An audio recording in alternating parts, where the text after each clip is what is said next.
So great to be with you again tonight. And this week we commemorated Tisha B'Av, and that is a holiday where the Jewish people commemorate the destruction of the first and the second temples. And it's been a day throughout history where horrible things have happened to our people. Jewish tradition says it's the day when the 12 spies rejected the land of Israel and were then condemned to wander in the wilderness for 40 years. It is a day of mourning and sadness. And as I thought about that, it makes us think about that in life we have difficulties to face. There are horrible tragedies, like those tragedies for the ancient Israel, and there are so many different difficulties we face in life. And so tonight we're going to have my friend Justin McFatridge speak to us and give the message tonight. And when it comes to handling difficulties in life, Justin has inspired me so much. We met several years ago at a local nonprofit, and I was a manager there, and he was applying for an internship. And when they saw his resume and all the work that he had done for local hospitals, and he had started some of the most successful wheelchair soccer leagues in the country, when we saw what he had done, they immediately wanted to hire him. And I was pretty excited because I had planned 2 vacations in the next 2 weeks, and I had nobody who could cover for me at work. If you've been in the Messianic movement, you know we usually have a lot of conferences, right? And so I had 2 conferences I had planning to go to, but I had nobody who's going to cover for me at work. So he started, and his first day, I was like, Justin, welcome to MTC. I gave him the tour, and then I said, so I'm going to be here to train you for 2 days. I'm gone for a week. Then I'll be back for 2 more days to train you on more stuff, and then I'll be gone for 3 more days. Horrible. I was a horrible coworker, horrible leadership move. We joke about it now. It was trial by fire. What he had to put up with me for those at the beginning when we started working together. And so whether it was handling some of my worst mistakes or whether it's been really difficult stuff in life, Justin has been able to have this fortitude and trust in God that has inspired me so much. And so would you join me in welcoming Justin McFatridge to speak to us tonight?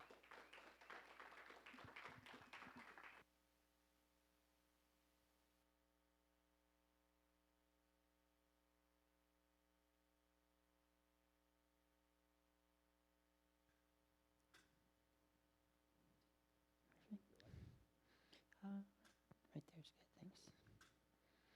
All right, everyone, Shabbat Shalom. It's such an honor to be here tonight. An honor to be here at Shoresh David. Shabbat Shalom to everyone that's watching on Facebook Live as well. When Ravi asked me to do this, I really felt honored. Anytime I get the opportunity to share the good things that God's done in my life and how He's moved me and the lessons He's taught me over the years, it's just such a wonderful opportunity.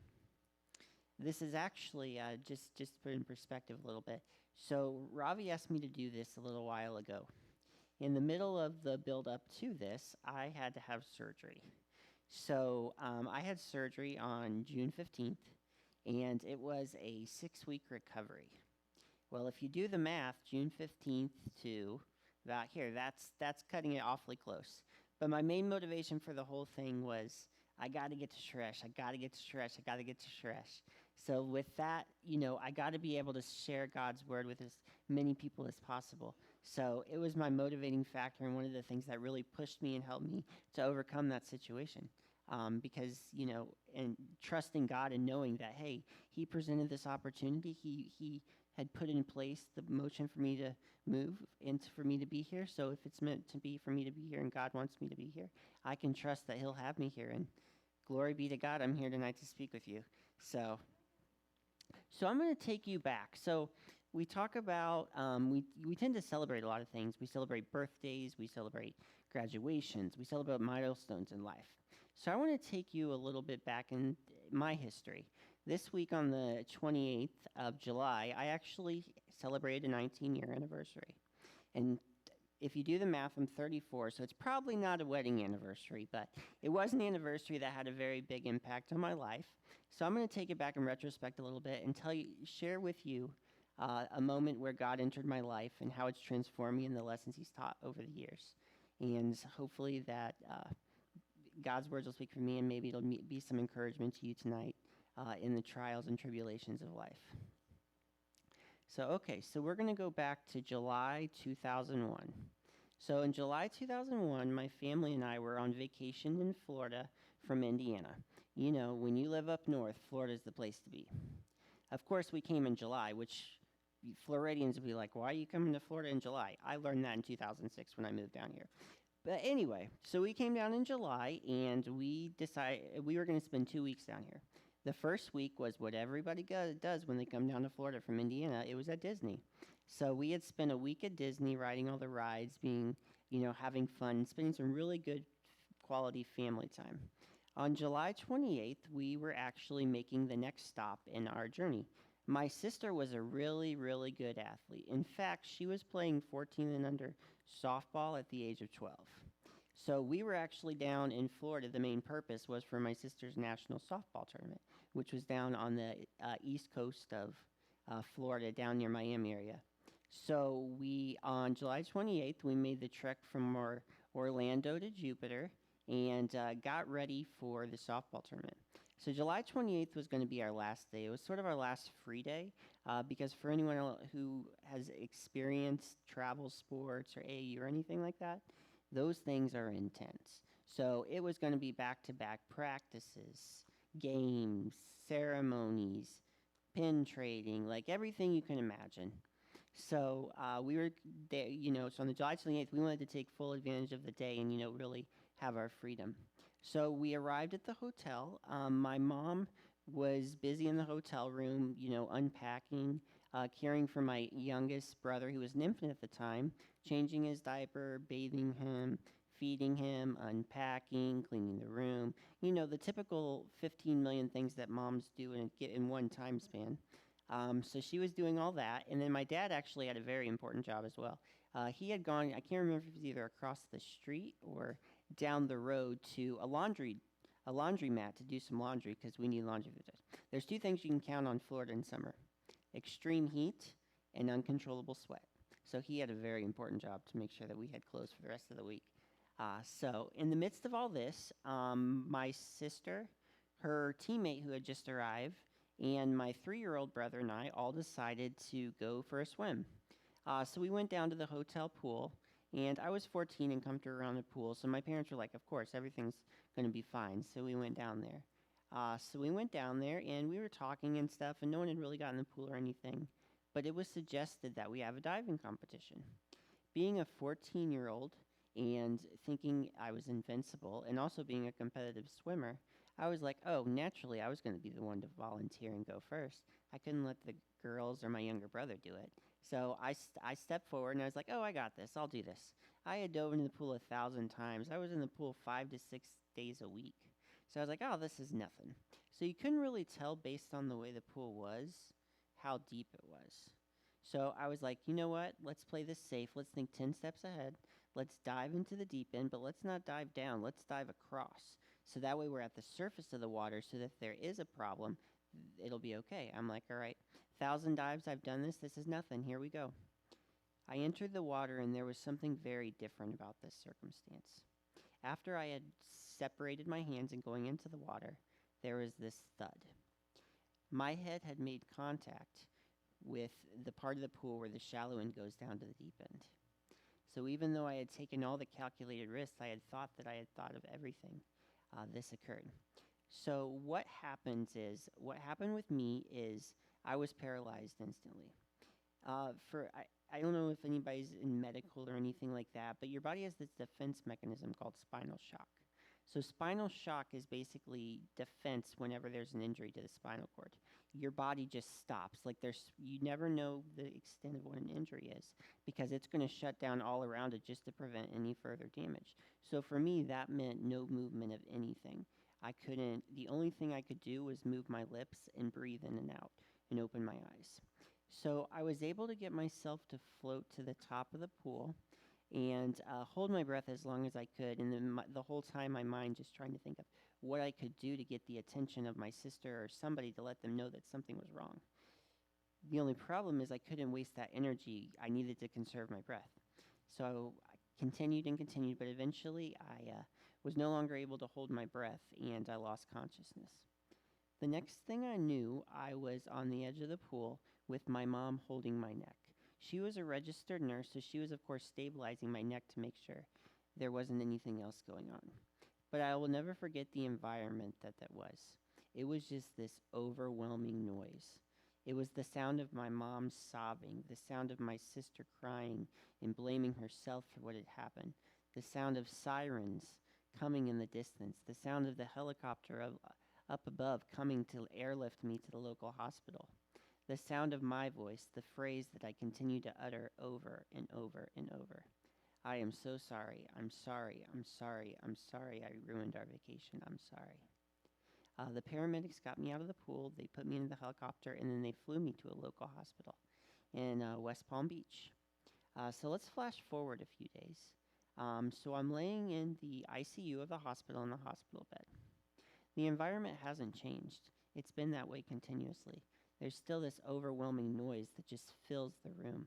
It's the sound of the ventilator pumping air in and out of my lungs, the sound of the IV pump dripping, the sound of the vitals monitor beeping as my heartbeat went boop, bump, bump, the sound of the air fluctuating on the special mattress I had, the sound of voices of nurses and doctors going in and out of the room, the sound of my family members blaming themselves for what had happened and not knowing how to deal with the situation. But the most deafening sound of all was the thoughts and the noise that was in my head, the extreme guilt, the regret, the uncertainty of what this had in store for me. But it was in that moment, in the midst of chaos, that I heard that God spoke to me. I grew up in the church. You know, it was one of those things we went to church, maybe not on a regular basis, but we went often. I did vacation Bible school. I was in the choir. So I'd always heard about God speaking to people, like speaking through people throughout the Bible. But I don't think I ever really knew what that was or how to listen or what it meant to be a Christian or what that would be. I was always like, well, that's probably for the heavily anointed. You know, it's probably for the people that are really connected with God. But I'll never forget that day, in the midst of the chaos and the overwhelming noise, this sound that started to happen. It was inaudible at first. I didn't know what it was. It was something completely different than what I was used to hearing. But I just remember it being warm, it being inviting, it being calm in the middle of the storm. So I started to put my focus on that. As I continued to put my focus on it, all of a sudden God revealed to me his voice. And in that moment, God spoke to me and he said, Justin, throughout your life, in this situation, just like other situations, you're trying to control things. You're holding on to things. You're not releasing it to me. All you have to do is release the situation to me. Give me control, and I'll lead you through it. It was in that moment with God speaking to me that I knew what I had to do. For the first time, I felt the need to declare Yeshua my Lord and Savior and accept him, choose to follow him for the rest of my life. And I'll never forget the feeling that just took over my body. It was just this calm. It was shalom. It was something I never felt before.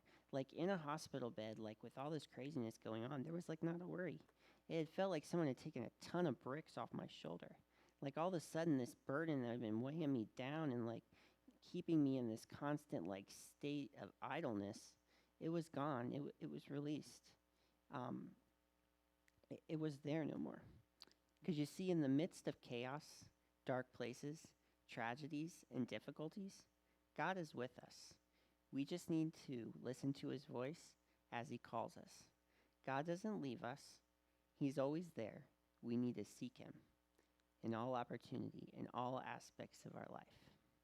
God taught me another very important lesson on that day, and that has to do with perspective. You see, what God revealed to me about perspective is that your perspective on a situation, on what's going on in your life, that is a major key to what the outcome will be. God can help you through everything, but if your perspective is idle on the present and what you're going through and the struggle that's happening, you can't move on. There's no closure. I could choose to remain where I was, stay idle, be overwhelmed by grief, be overwhelmed by guilt, be overwhelmed by regret, be overwhelmed by uncertainty.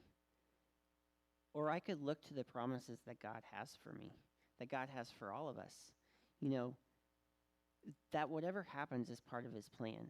And I'm exactly where I need to be in that moment for whatever his plan is and for whatever purpose he has. I can look forward to his promises. I don't need to stay put where I am. So, accepting what had happened and trusting that God was with me was key. Knowing and believing that whatever was happening, God had good that was going to come about it. I may never see it. I might not see the direct results. We're a very results-driven, being. Like we like to see the results. Like, oh, God used me. I want to see who I'm going to touch. I want to see who I'm going to impact. I want to see what I'm going to do. But it's not really about that. And God, that's what God showed me. He's like, there's going to be good that comes out of this. You can count on it because anything that I'm involved in, it's going to be good.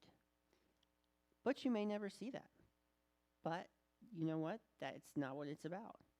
Our job is to be a beacon of light that shines Yeshua down here on earth and points everything up to him. It's not about us. It's God. It's all about him and pointing back to him. See, perspective is a funny thing. And the thing probably that I remember most about the perspective thing is we often think of our perspective is internal. It's us. It affects us. Like it's a totally independent thing. What I learned that perspective is actually infectious. So, while I was feeling the guilt, the regrets, the uncertainty, so was everyone around me, my family members, my friends. They were all feeling the same thing. Until I was able to accept what had happened and change my outlook on the situation, I was holding everyone else back as well. I needed to take the step forward, and that's what God showed me. How you choose to look at your situation, who you trust in your situation, and whether you decide to stand put or look forward. That's going to dictate everything. If you have a positive outlook on what's going on and you trust and you just live your life knowing that good things are going to happen and you just have to play your role and be a light, then the people around you will feel that right way. As soon as I started accepting what had happened to me and trusting in God and just showing it and being Justin, the Justin was there before, the Justin that joked around, the Justin that had a positive attitude, the Justin that smiled, my family members, they could move forward, they could have closure, they could go together. So it's not just about us. Our perspective can affect those around us. So that's something we always constantly need to be reminded of. So something else happens once we get our perspective right. We can begin to see God moving and leave behind the burdens like Yeshua bore for us on the cross. The things that he died and conquered when he died and was resurrected. We can let those go. I no longer had to carry the burden of grief, the burden of regret, the burden of uncertainty. Those had already been conquered. Jesus did that for me.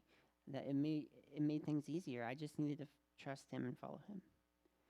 So, when we talk about God revealing things to us, I just want to give you a glimpse of some things that God revealed to me after my accident, once I decided to trust him and look forward to the promises he had for us and the goodness and see him moving.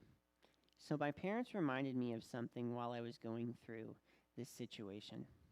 They said, Justin, I don't know if you remember this or not, but when you were in kindergarten and first grade, we got a call from your teacher. I'm like, oh no, that's not good. But it wasn't like that. They're like, my parents thought it was like that because the teacher said, do you know what your son's been doing? You never want to hear that as a parent, or at least that's what they tell me. But they're like, during recess every day, Justin is going down to the special education department. He's reading to people with disabilities.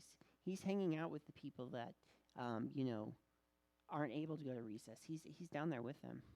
In middle school, like, I felt this need to, hang out with people that were a part of the special education department just because I thought, they were great people. Like, they're awesome. I just loved it. And I was a member of Best Buddies and all this stuff. So you see, God knows exactly what's going on, and he knows the purpose and plan for everything. I didn't see it at the time, but God was using my life and moving in my life in preparing me for that moment. He was give he made me comfortable with being around people with disabilities. Like, disability didn't mean anything to me. Little did I know that a disability was going to become a major part of my life. But it wasn't something God just threw at me. It was something that he had been preparing me for. I just couldn't see it at the time, but as I started to trust him, and I believed in everything he had me and the destiny he had for me, he started to reveal things. Another interesting tidbit about the situation. So I talked about being unconscious and being to the side of the pool, but I never talked about what happened in between. So if you remember correctly, I said my sister, her friend, and my little brother were at the pool with me. Well, it turns out I found out later on that my 12-year-old sister and her 13-year-old friend actually got me to the side of the pool, performed mouth-to-mouth and CPR, and brought me back to life. 12 and 13 years old. You can't tell me that God wasn't working in that moment. That's something that, people in adulthood could never be able to do. You see, what's ironic about the whole thing is my sister had just finished 4th grade. In Indiana, it's a law that in 4th grade, you learn basic aid training. You learn CPR. You learn the Heimlich remover. You learn burn care. You learn everything. She had just finished 4th grade, like 2 months ago. Craziness. And then her friend, who had just finished 5th grade, her mom was a registered nurse. Her mom had brought her to every single CPR class that she had, just in case, because she never knew when it was going to happen, when it was going to need to happen. But the thing is, God knew when it was going to need to happen, and God was working the whole time. Another example. So that law I told you about, the 4th grade law, where everyone had to learn basic aid training, it was actually set in the next year to be abolished. They were going to take it out. They were worried that the funding wasn't really worth it, and would we be able to train 4th graders? Is it really going to have an impact? Maybe we should get it out. All of a sudden, they had a perfect example of why basic aid training is so important to teach young people. When you really start to think about that, and God reveals all these things, he's always moving. He's never idle. We may think he's idle. When we're feeling the challenges, we may not feel his presence, but it's probably because we're not searching for it. It's about finding the good in every situation. So, one question people ask me all the time is, do you ever wish that it hadn't happened? Do you ever think about, your life if you didn't have a spinal cord injury, if you weren't paralyzed? And I'm like, I maybe did in the first 3 days, but ever since then, I've never thought about that. I can't imagine life any differently. I wouldn't have met the people I've met. I wouldn't have been able to experience the experiences I've had. I never would have moved down to Florida. I never would have had the opportunity to work with Ravi. I never would have found Shoresh David. It was all meant to be. It was all a part of the process. There's no reason to regret it. God's planned it, and he's promised us, and he told us he has plans for us. We just have to follow them. You see, God has a plan and a purpose for everything in our life. We can trust in the promises he has for us. He can shine light in the darkest of circumstances. So, unfortunately, what has happened is, since the fall, as humans, we tend to be drawn to the negative. Despite all of the positives and the blessings that are going on in our life and everything that we have to be thankful for, those negatives are what immediately come to our mind. It's that situation where we didn't get the job, the situation where we had an unexpected hospital stay, the difficulties we face, the bad in the world. But if you really sit there and think about it and you wrap your mind around it, the positives always outweigh the negatives. So the big part of perspective is training your mind to look to the positives. So for example, going into the hospital, unfortunately, as being part of spinal cord injuries, you're going to have a lot of times where health issues come up.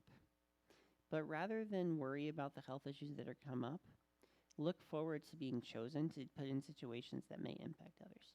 The surgery I had going on, God's trained me, and he can train each of us, that was a unique opportunity where he was placing me in that hospital to have a conversation that may mean something to someone, to go through something that could possibly inspire someone.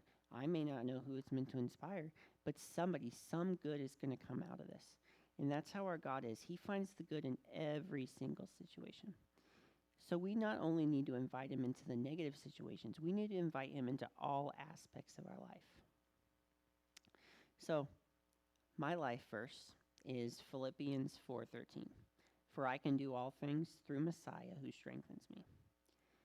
So I never realized this until 3 years ago, but the ending of that verse is Philippians 4:13. I was born on April 13th. I don't think that's a coincidence. And I just found out 3 years ago, oh wow, God, you're moving everywhere. So what's the main takeaway? We can have peace and contentment in God and his promises. We can have peace and contentment, but at the same time, we can't be complacent. We have to do our part. We have to seek God in every opportunity. We have to listen for his voice in all circumstances. We have to maintain a forward and upward perspective, looking to the future and the promises that God has for us, rather than what we're going through right now, the difficulty that's going right now. If you do that, you can overcome anything. The voice of God is always there. We can have forward perspective, rallying behind Yeshua, having him lead us. He's shown us. The Bible is filled with examples of Yeshua living life, and the perfect example of how we could live our life. And if we do that, just think if rather than getting caught up in the day-to-day and the negative things that were going on, if we made God the star and we listened to his voice, he's always talking to us. We just, we have that selective hearing sometimes where we choose to follow our own things. And it may not be an audible voice. It may be a feeling. It may be that nudge. So, hey, your coworker over there, they're having a bad day. Why don't you go talk to them? Or, hey, why don't you just have a smile all day today? You never know when that smile is going to have an impact on someone's life. Hey, you get the sense to open a door for someone. You opening the door for that person could change their life and their outlook for the rest of the day. It's the little things. It's living your life to glorify God in every opportunity you get. Feeling blessed to be able to be put in every situation. It may be difficult. It may be hard. But God's always there with you. He's leading you. He's the good shepherd. He's always there taking you to greener pastures. You just have to follow him. So, how do we sum all this up? No matter what the situation or circumstance, we can overcome by listening and seeking the voice of God and maintaining an upward and forward perspective. I can't take credit for this, but I've heard this before. Trials lead to testimonies. Testimonies lead to transformations. Transformations transcend all genders, all races, all peoples. When you roll with God, all things are possible. Thank you.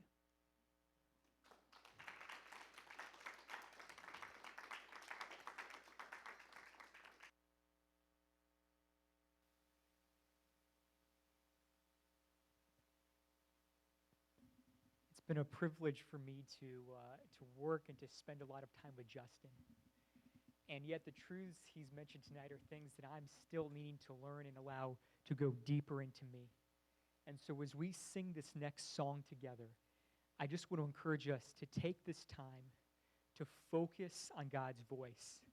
Like Justin was sharing, even in the midst of all of the voices, all of the noises in the hospital, God was speaking. And tonight, I believe that God is speaking to each one of us, how to change our perspective to God's perspective, and how to see that in each circumstance, what the enemy meant for evil, he means for good. And as I wrestle with that, thank you, Justin, for paving the way for me and for so many of us.